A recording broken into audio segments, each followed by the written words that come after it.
how do you do it? Should more leaders be in psychotherapy? Should they be mountain climbing? What are the mechanics of changing a limitation? I mean, after all, if it's your own limitation, presumably, you put it there. You're probably attached to it on some level. Well, unconsciously maybe, but let's just talk about how it happens. People are not one way. We are a reflection of the states we're living in. When you're in a frustrated state, an overwhelmed state, a tired state, your brain processes completely differently than if you're in a passionate state, whether you're feeling determined, whether you're feeling committed, whether you feel completely resolved. So learning to change the leader's state, learning how to change your own state. Because, people, one of the silliest questions I get asked is, you're not really that happy, are you? Or you have bad days, don't you? Well, of course I have, bad times.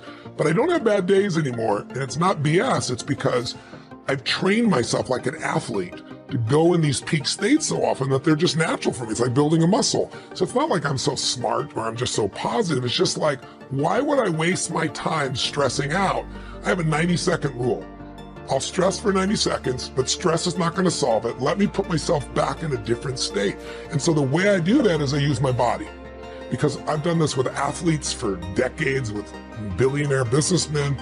If you see somebody gets in a slump of some sort, great athlete, Paul Tudor Jones, one of the greatest financial traders in the history of the world, I've coached him for 22 years. When I came to see him, this is a man who made 200% in 1987 when the stock market had its biggest single crash in the day, percentage-wise still.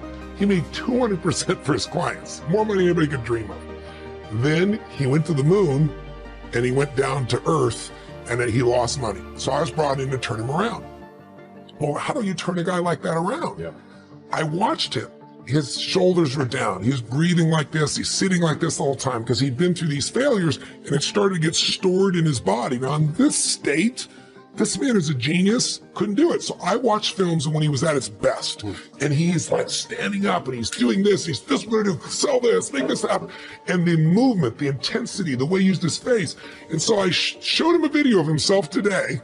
I showed him a video when he was at his best. And I said, what do you notice? He was like, those are two different people. I said, yes, but we can get back to this guy by just using the body first. Trying to use your mind, you'll go in circles. But I've been teaching for years that a radical change in your body instantly changes your biochemistry. 38 years I've taught it. 2 years ago at Harvard, they did a study, scientifically proven what I've been teaching all these decades, where they call it power postures. Yeah, the Wonder Woman stance. Yeah, standing like Wonder Woman or Superman for 2 minutes. Yep. Or like you see a guy that's like this, pulled back like that for 2 minutes. Literally increases your testosterone in your biochemistry within 2 minutes by 20%. It drops cortisol by 18%, which is the stress hormone, and increases your chance of taking a more risky behavior, which is what's required of a leader, by 33%. 2 minutes. Now that's just standing a certain way. I show people use their voice, their body, their movement, which is 10 times more dynamic than just a stiff stance. And when you change your state, your mental, emotional state, you change your performance. Haven't you had times when you have can't remember how to spell a difficult word like the, or your own email really or something tired, like that? Can't remember what it is. Cousin's name. Yeah, exactly. Yeah. And then you've had times where you're in the flow where after you do something you're like, I did that. I don't know how I did it, but I did it. Absolutely. I was in the flow. Well, you're the same person. The only difference is state. So training yourself to be in a peak state every day. I mean, you think about a great businessman. Think of a great entertainer like Elton John has been around in rock and roll for 40, how many years is it? 40 years? 70s, yeah. Yeah, I mean, it's mind-boggling. And most people still like some sample of his music. Well, he's got to have days when he gets up to entertain, when he thinks, if you make me sing that Daniel song one more time, I'm going postal, right? But he never does. Every single time he's in that same beautiful state. That's not because he's naturally like that. He's trained himself to do that. Like a great athlete trains himself. That's what leaders have to do. The state of the union, the state of the company is the culture. And the culture starts at the head. Whoever that leader is, their state impacts everybody else. So training yourself to be in that peak state is the key to it all. I think ferocity of spirit is critical for everybody, but we all have it. It's like a muscle. Do we all have it? Yeah, we do. Courage unused, though, becomes weaker. Determination unused gets smaller. Passion unexpressed gets smaller. It's like any muscle, the more you use it. And he's been using it for years. His son, though, here's the other thing. He had a reason larger than himself. You see the pattern in all the people that have overcome. He wanted to do for his son. At the time, he told me about his worried about all his employees, and he really cares about his people. But here's the secret, though. You have to make that shift where it's no longer an excuse. If you give yourself an excuse, humans will take it. If you're going to take the island, you burn the boats. And he burned the boats and said, I'm going to find the answer. First, he shifted his psychology, came to my business mastery program, and then he got the skills. Because like I said earlier, it's not just confidence. You got to have skill, and he had both, and he found the way. Show them what you did. Yeah.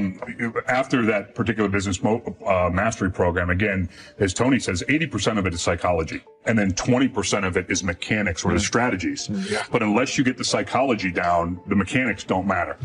And I can tell you from that day in November of 2008 where I made that decision that I was not going to fail, and I kissed my lady and said, I'm going back to work.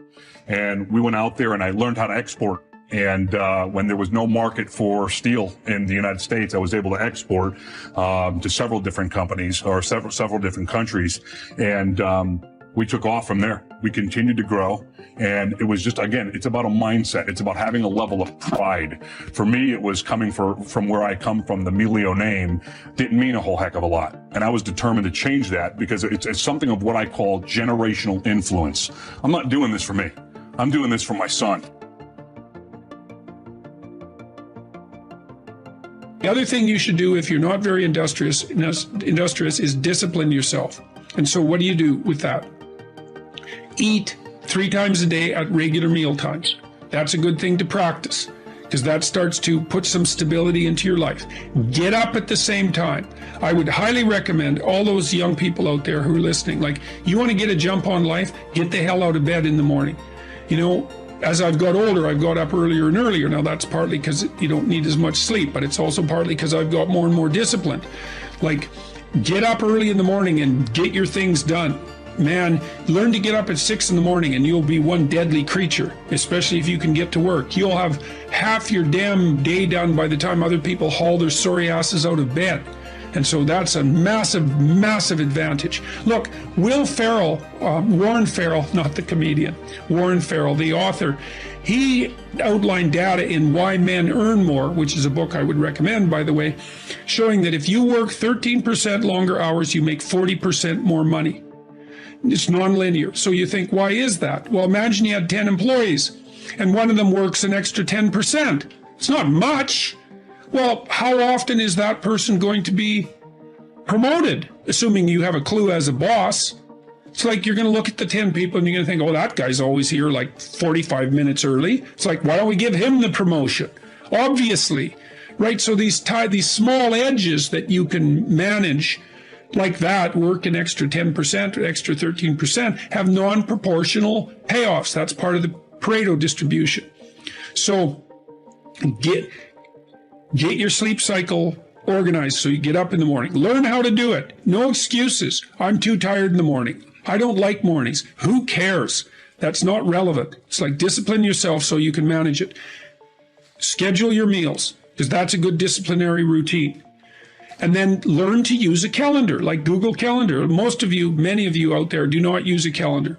Okay, a calendar is not a prison and it's not a tyrant. Not if you use it properly. A calendar keeps anxiety at bay.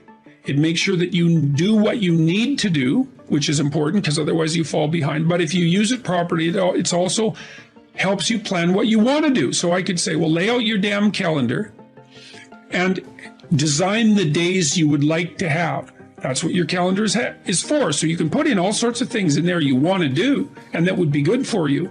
And that's a really good way to start being more industrious. Make a plan. You need a plan for 3 years. You need a plan for the next year. You need a plan for the next 6 months. You need a plan for the next 3 months. You need a plan for the week. You need a plan for the day. You need a plan for the hour. All of that. I make lists constantly of what I have to do. And they're like daily, weekly, monthly, yearly. Right now, I can't look out more than about 6 months, because my life is too complicated and chaotic. But you need a vision of who you could be, what character you could have. 3 to 5 years out, you can't go much farther than that because life is too unpredictable, I think, to make vision that's longer term than that subject to. There's too much chance associated with it to spend a lot of time on. Maybe you can stretch it to 5 years, and in rare cases, you can have a 10-year goal, but it has to be pretty low resolution. But you want plans at all those levels of resolution. You want to write the things down. And because what are you going to do? You're going to stumble around and get what you need? You're going to stumble around and be useful to other people? And it's useful to be useful to other people, you know? They want to work with you then. They want to do things with you. They want to have you around. They trust you. They open up opportunities for you.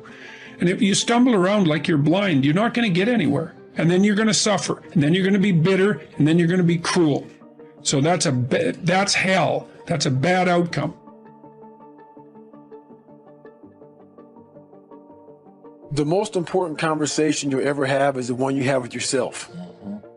You wake up with it. You walk around with it. Eventually, you'll act on it. And my self-talk was the most disgusting self-talk of all time. So the sewer of my mind, like I said, you have to go back in there and fix things. A lot of us are afraid. Like right now, 20 years ago, you wouldn't have found me on this show. I was too embarrassed to tell you I stuttered. I lied. All these different things, getting beat up, getting bullied, whatever happened. But that's where the true transformation starts to happen. When you can look at people, anybody, thousands of people, one person, and say, hey, this is who I am. And this is where I have to fix myself. And this is where it really happened. I thought it happened when I was in, 19, 18 years old, trying to pass this military test. Right.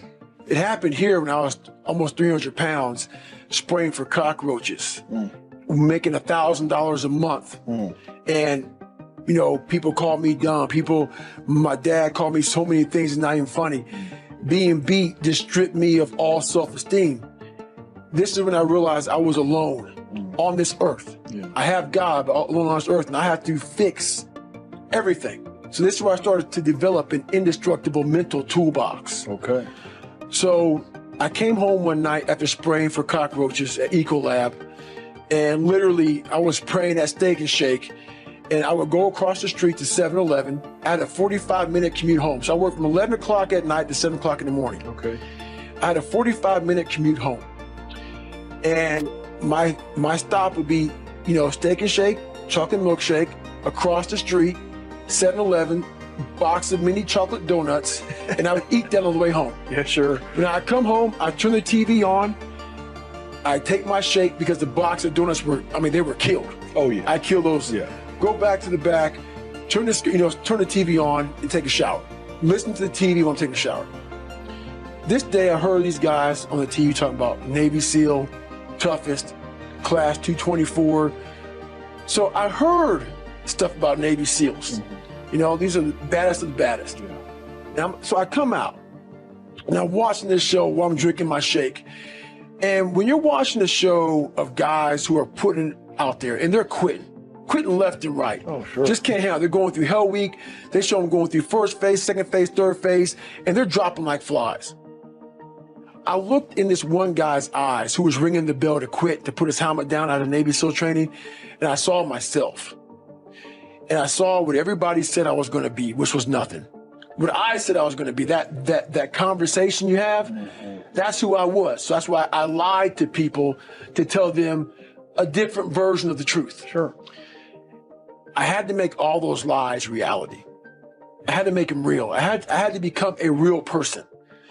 So that's when I put in my mind that I'm going to go to the toughest military training on the planet. And where it has the most water, the thing I was scared of the most, I had to go back. So a lot of us run away from our fears. Sure. And we box ourselves in to a lifestyle of this is all we can do. Right. Because I'm afraid of everything outside this box. Yeah. So I'm comfortable inside this box. I jumped the box. Oh, you did, yeah. For the first time in my life. Mentally, I jumped the box and said, hey, I got to come out here and play. Lesson 1, get an additional 30 minutes of sleep a night. Take it as a challenge. Try to find that space, quiet your mind, and get your 30 minutes of sleep. And you'll see it makes a really, really big difference. My sleep habits were horrendous, to say the least. I mean, I've always had a hard time sleeping. You know, I couldn't figure out how to shut my brain off. So what made the light bulb come on is that I went out there and played a game, and I played like crap. And I was like, why am I playing like crap? Because I've been practicing these same moves over and over and over. But yet, I couldn't execute them properly. I was feeling sluggish, I was feeling lethargic, and I knew it wasn't because of my training, because I had trained obsessively. So then I started looking at other things. And that's when I came to the realization that, hey, Cole, you're not 21 years old anymore, buddy. Like, maybe the fact that you're sleeping 2 or 3 hours a night, maybe that has something to do with the fact that you're playing like crap. And that's when I started really evaluating those days.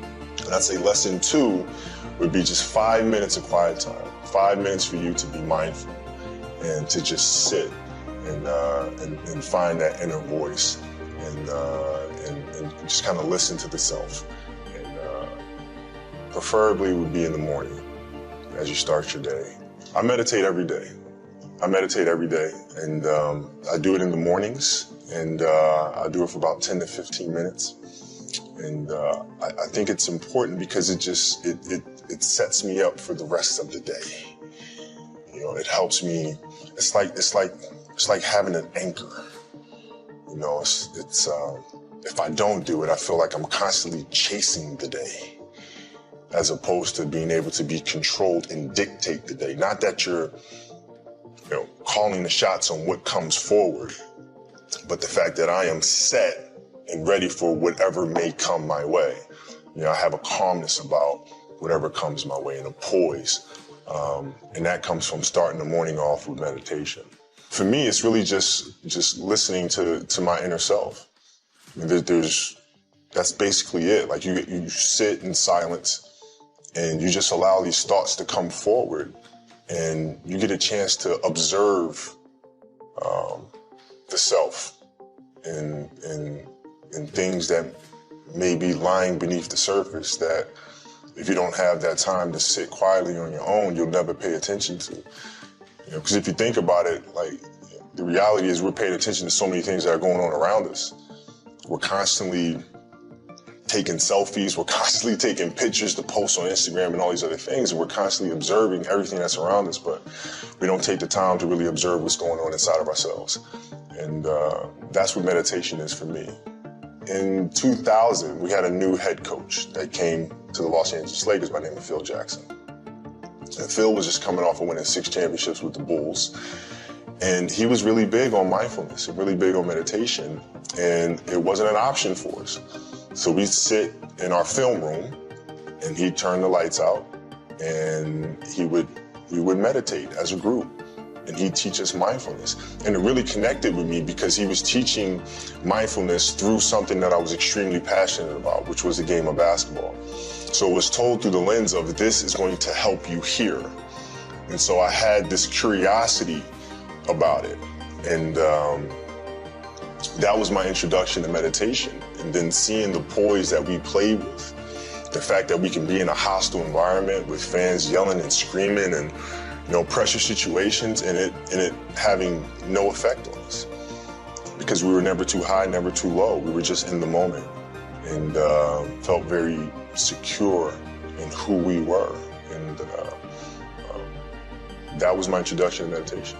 I had a great experience, which really I learned a lot about meditation through this experience. I was on a jet ski, and I took the jet ski out in the ocean, and I just kind of sat. And I just let the current just take me wherever it was going to take me. And I really saw a lot of meditation through that moment because I wasn't trying to control the moment. I wasn't trying to force myself upon the waves and dictate where I was going to go. I just let the waves take me there. There was a lot of peacefulness involved in that.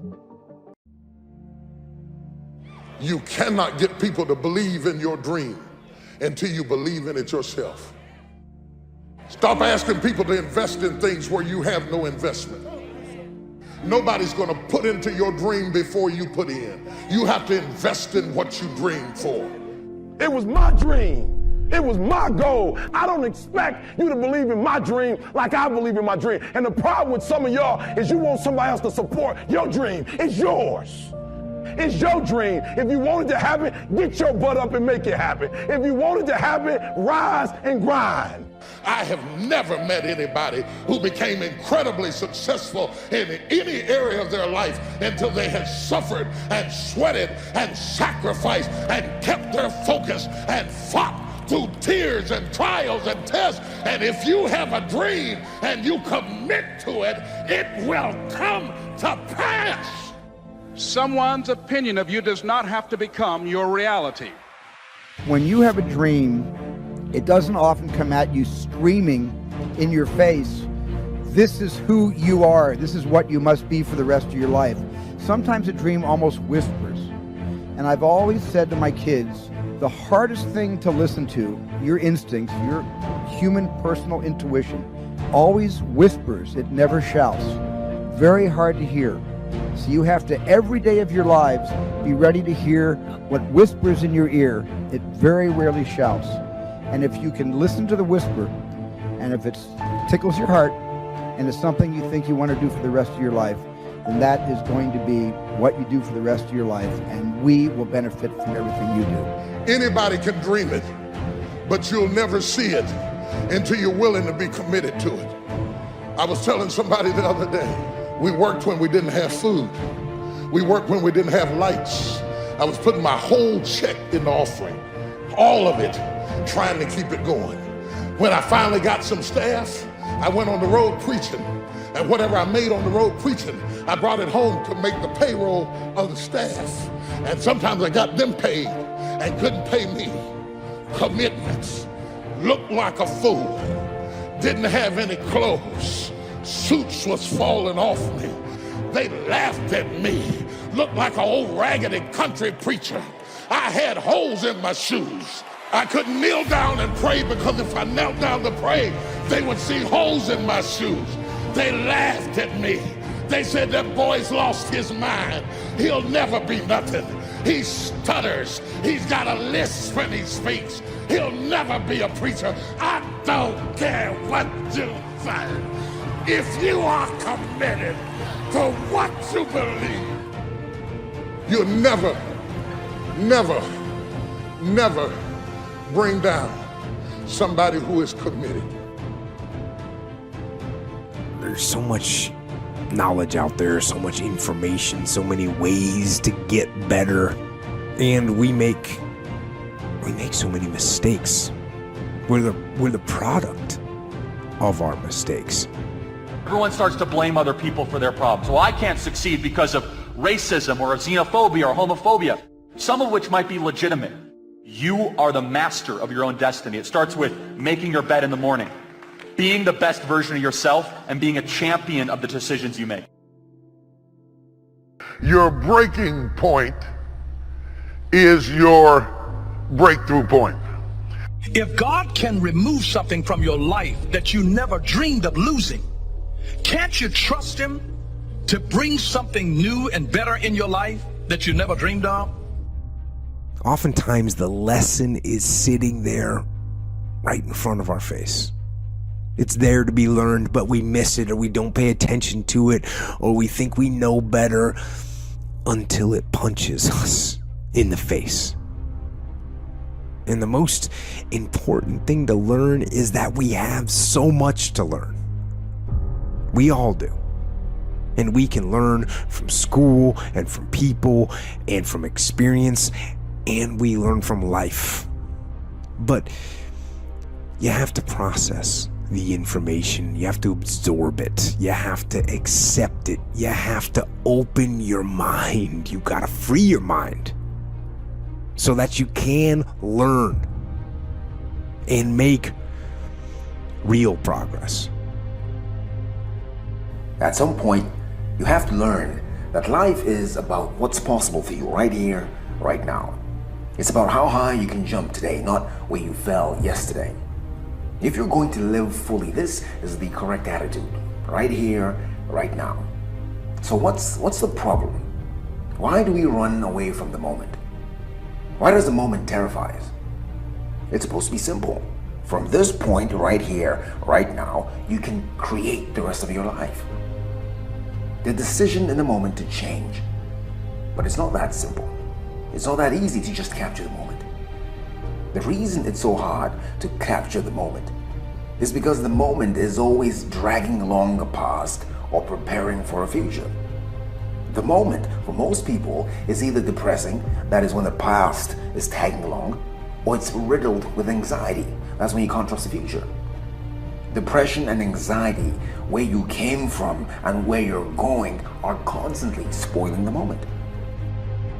You got to become a risk taker. Viscott said if you're not willing to risk, you can't grow. And if you can't grow, you can't become your best. And if you can't become your best, you can't be happy. And if you can't be happy, then what else is there? You know what? I saw Dr. Norman Vincent Peale 23 years ago. But for 13 years, I wouldn't take the chance. For 13 years, I was living in my comfort zone. For 13 years, I kept saying, I can't do that. There's an old African proverb that says, if there's no enemy within, the enemy outside can do us no harm. You get one shot at this gig right here. Life. One life. That's all you've got. And regret, in and of itself, it's worthless. It does nothing for you. In fact, the only valuable thing in regret is the lesson you learned, the knowledge that you gained. But walking around filled with regret gets you nothing. So, learn and move on. Don't let regret beat you down. Don't be a slave to regret. No. Let it teach you. Let it make you better. When you are trying to get to the next level and you can see where you're trying to get to, there is a ceiling that you have to break through. But in order to get to the next level, it's because you can see what you want to become. But the only reason you can see the next level is because this ceiling is made of glass. In order to get to the next level, you must be willing to break through the glass. Anytime you break through glass, you are going to get cut. You are going to bleed. And in order to get to the next level, you are going to have to give up something that you care about. You cannot take everything with you. See, all your friends, they can't go to the next level because they'll get up there with you, and the way they behave, they'll mess it up for you. The cut is going to put some bruises and blood. But that's the only way to get to the next level. I understood that. I knew that I could not remain the same and change. You got to grow. You can't hang out with everybody you've been hanging out with to go to the next level. You can't do everything you used to do. If you do that, you'll never grow. If you're going to be successful, you have to take risks. I have never known a successful person that didn't come to the line, didn't come to the edge, and then have to weigh this whole situation. Should I go forward? Or should I stay in the safety zone, in the comfort zone? And what I have known is every successful person has been daring. They've put, at times, their reputation at risk. They at times have put their time at risk. They at times have put their money at risk. I'm not talking about foolish throwing things to the wind. No, no, no. I'm talking about the fact that if you want to be better than average, you've got to get out of the average comfort zone that most people are in. The financial rewards of life are determined usually by the risks that we take to have them. Most of the people that do well because they reach far. You still have a dream of living your perfect life, but you failed at it twice and you've lost some good friends already in the process. What are you going to do? This is what the moment feels like. It comes sometimes in a rush, It comes suddenly, but when the moment comes, the moment comes. What are you going to do? This is what right here and right now looks like. It doesn't happen outside of your fears or your doubts or anxieties. The moment happens with your fears. It happens with your doubts and with your anxieties. And these things are asking you, what are you going to do?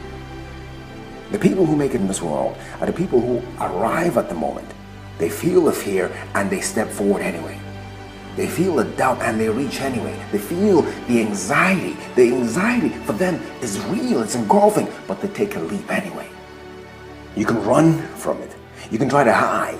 But 5 years from now, after you've missed opportunity, after more things have broken in your life, after pain has turned into suffering, you'll arrive again at the moment, where it's not about where you came from or what happened to you, or about the future you can't control. When you get there again, what are you going to do? Because the moment is all you get. Right here, right now, is all you really have. What's possible for you right here, right now? Whatever that is, go after it now. Let the fear of regret fuel you to take action today, now. To take action now to become a better person. Not filled with regret, but filled with knowledge. Filled with knowledge and strength and power and filled with life. No matter how disguised the urge, everybody wants to do something extraordinary.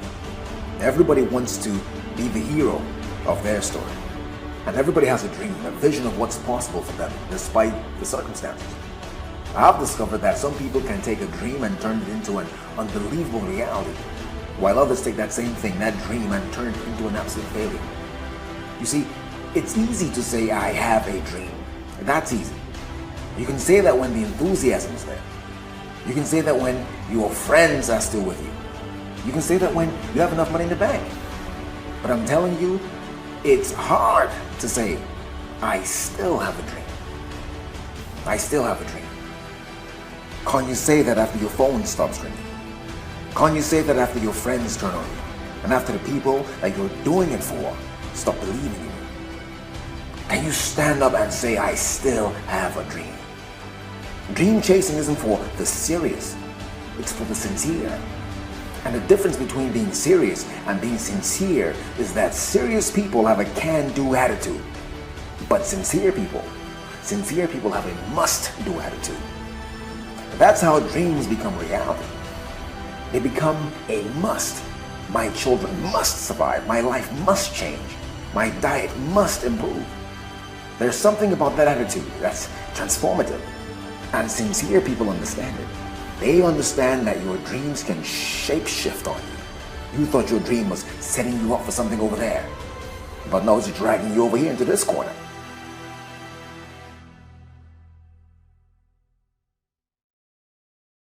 Develop the ability to act. Take action. Not hasty if it isn't required, but don't lose much time. Here's the time to act.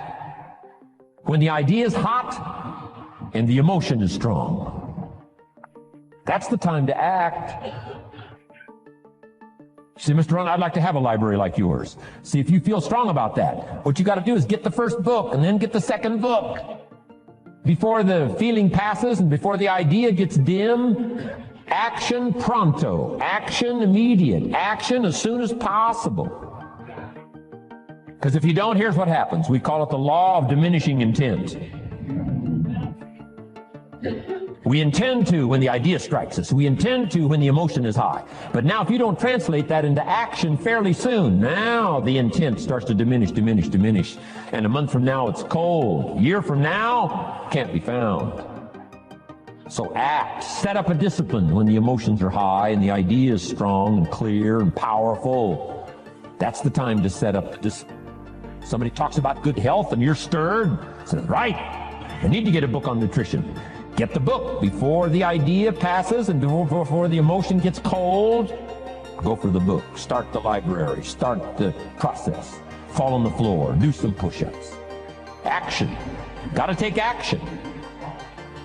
Otherwise, the wisdom is wasted. Otherwise, the emotion soon passes. Unless you put it into a disciplined activity. Capture it. Disciplines is called how to capture the emotion and how to capture the wisdom and translate it into equity. Disciplines. Now, here's what's important about disciplines. All disciplines affect each other. In fact, here's a good philosophical phrase. Everything affects everything else. Nothing stands alone. Don't be naive in saying, well, this doesn't matter. I'm telling you, everything matters. There are some things that matter more than others, but there isn't anything that doesn't matter. Okay. We all pity the man who says, well, this is the only place I let down. Not true. Key to take home. Every letdown affects the rest of your performance. Every letdown affects the rest. This is part of the educational process on personal development. If you don't take the walk around the block, you probably won't do the apple a day. If you don't do the apple a day, you probably won't start building your library. If you don't build your library, you probably won't keep a journal, and you won't take pictures, and then you won't do this, you won't do wise things with your money, won't do wise things with your time, won't do wise things with your possibilities and relationships, and the first thing you know, 6 years of that accumulated, and we say you have messed up. So the whole key to reversing that process now is to start picking up these disciplines. Now here's the positive side. Every new discipline affects the rest of your disciplines. Every new one affects the rest.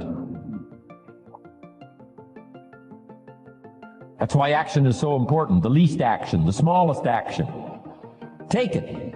Because when you start accomplishing and the value starts to return from that one action, it'll inspire you to do the next one and the next one and the next one. You start walking around the block, it'll inspire you to get an apple. Get an apple, it'll inspire you to get a book. Get a book, it'll inspire you to get a journal. Get a journal, it'll inspire you to grow, develop some skills. All disciplines affect each other. Every lack affects the rest. Every new affects the rest. The key is to diminish the lack and set up the new. And you've started a whole new life process. Key. Also, one more thought on discipline. Here's the greatest value of discipline. Self-worth. Self-esteem. People are teaching self-esteem these days, but they don't connect it to disciplines. The least lack of discipline, and it starts to erode our psyche. One of the greatest temptations is to just ease up a little bit, right? The slightest lack of doing your best starts to erode the psyche. Instead of doing your best, doing just a little less than your best. Sure enough. You say, well, it's just going to affect my sales. No, it's going to affect your consciousness. It's going to affect your philosophy. Now you've begun in the slightest way to affect your own philosophy. Here's the problem with the least neglect. Neglect starts as an infection. And if you don't take care of it, it becomes a disease. And one neglect leads to another. And the worst of all, when neglect starts, it diminishes our self-worth, our self-confidence, our self-value. You say, well, how can I get back my self-respect? I'm telling you, you don't have to go to 29 classes. All you have to do is start the smallest discipline that now corresponds to your own philosophy, like I should, and I could, and I will. No longer will I let neglect stack up on me so that I will have the sorry scenario 6 years from now, giving some excuse instead of celebrating my progress. That's the key to discipline. Okay? Let's get kids involved in the least of disciplines. One more, and then one more, and then another one, and then another one, and then some more. And the first thing you know, you're starting to weave the tapestry of a disciplined life into which you can pour more wisdom and more attitude and more strong feeling, more faith and more courage. Now you've got something, a vessel in which to put it.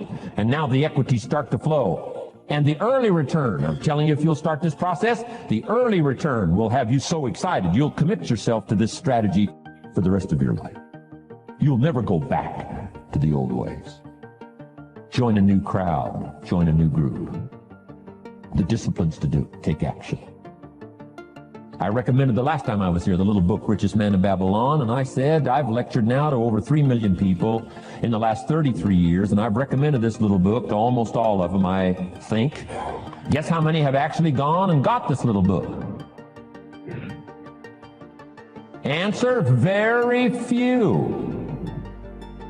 My best guess is 10%. Such an easy thing to do. In that last seminar, right, I suggested this little book, number one, is easy to find. Number two, it's easy to buy. The most you can pay for it, $6, $7, $8. You can borrow that from your kids. And number three, it's easy to read. It's in story form. That's why I use it for teenagers, teaching them how to be rich by 40, 35 if you're extra bright, much sooner if you find a unique opportunity.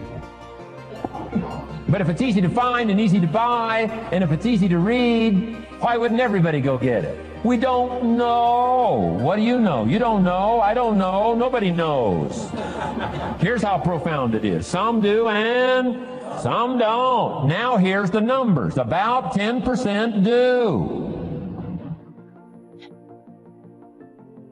90% don't or won't. And we don't know the mystery of that. And I'm telling you, 10 years from now, those numbers will still be the same. 10% will, 90% won't. The numbers don't change. Only the faces change. You're looking at one of the faces. I used to belong to the 90% who couldn't be bothered even if it was easy. Guess how many people have a library card? Wisdom of the world available. Transform your life in any value amount you want. By the way, how much is a library card in Texas? Free. Here's what free is. Easy. I mean, it can't be any easier than free. Somebody says, well, would you bring it by? Well, no. At least you got to go get it. No.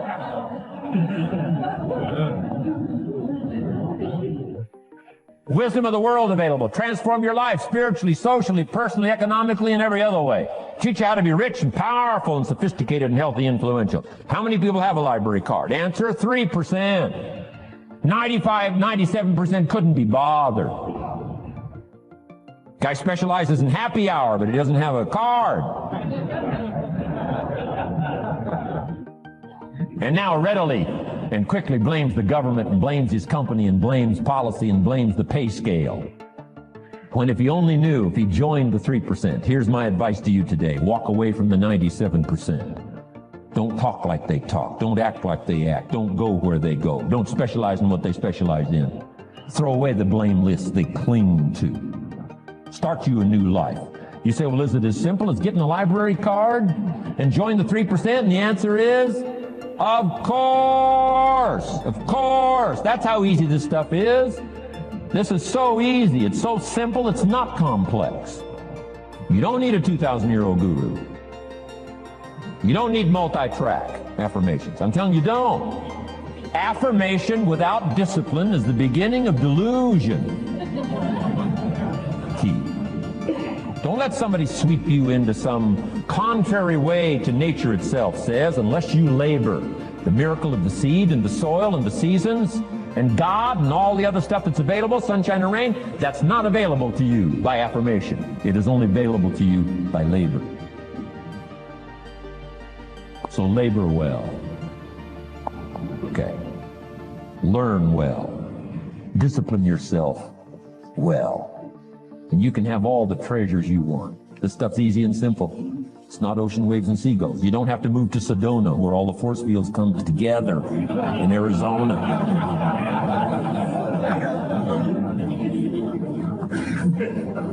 Let's teach our kids the simple ways to transform their health, number one. Their economics, number two. Their ability to communicate, number three. Their life and treasure and lifestyle, number four. Spirituality, number five. And the list goes on and on. Let's not leave out any of the least of disciplines that encourage us to do the next one, to do the next one, to do the next one. First thing you know, this whole scenario for you is spinning up instead of out of control on the negative side. This is all you got to do. It's as simple as this. It's as simple as a start, committing yourself to life change. And once you start down this road, I promise you, you'll join the 10% and the 3%. We're going to talk financial independence in just a little while. Guess how many people can retire from the income of their own personal resources when it comes time to retire? Answer, 5%. In the most independent country in the world, 95% are dependent, 5% are independent. Take charge of your own retirement. I'm telling you, if you take charge of your own retirement through personal development and all these skills we've taught today, plus what's coming up, financial independence, I'm telling you, take charge of your own retirement, you can multiply it at least by 5, maybe by 10, maybe by 20, maybe by 100. Let the government take care of it, some company take care of it, you got to divide by 5. Take charge of your own life, take charge of your own day, take charge of your own conversation, take charge of your own family, take charge of your own possibilities. And learn these skills, develop this kind of strategy, and I'm telling you, life will open up for you. Join the 3%. Join the 10%. Join the 5%. Walk away from the 95%. In our Leadership Weekend, we teach. Find out what poor people read and don't read it. Don't talk like they talk. Lend a helping hand, but don't fall into their poor philosophical scenario. Don't blame what they blame. Don't use the excuses they use. It's called the language of the poor. Switch gears, switch language, switch ideas, switch strategy.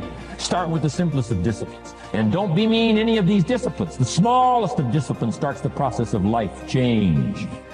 And if you'll invest in this thing called discipline, you can have whatever you wish. It's called the beginning of a miracle. Now here's the last clue on discipline. Do the best you can. We covered earlier, but here's a good scenario for the do the best you can. I've got a good question for you. Is the best you can do all you can do? And the answer is no. Strangely enough. If we all fell on the floor right now and did as many push-ups as we possibly could, and let's say for some reason you haven't been into push-ups lately, I can't imagine why, but let's say the best you can do is 5. And you look up at the rest of us and say, hey, 5 is the best I can do. We can tell by the look on your face that's probably true. 5 is the best you can do. Now, is 5 all you can do? The answer is no. If you rest a little, you can do 5 more. Wow. And if you rest a little, you can do 5 more. And if you rest a little, you can do 15 more. How did we get from 5 to 15? It's a miracle.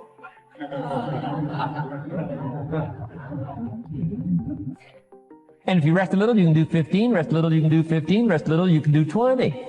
How did you get from 5 to 20? It's a miracle. Did you know you can keep doing that? Do a little more, rest a little, do a little more, rest a little, and finally get up to 50 push-ups? Is it possible to get up to 50 push-ups? Of course. How do you go from 5 to 50? It's a miracle. How do you get a miracle going? Number 1, do what you can. Don't leave out what you can, from writing a letter to your mother in Florida. Start cleaning it all up. 2, doing the push-ups. Go from 5 to 50. It's a miracle. Number 1, do what you can. Number 2, do the best you can. Here's number 3, rest very little.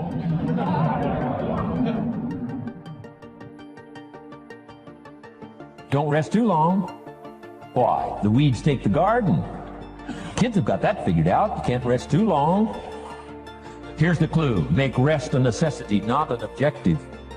The objective of life is not to rest. The objective of life is to act.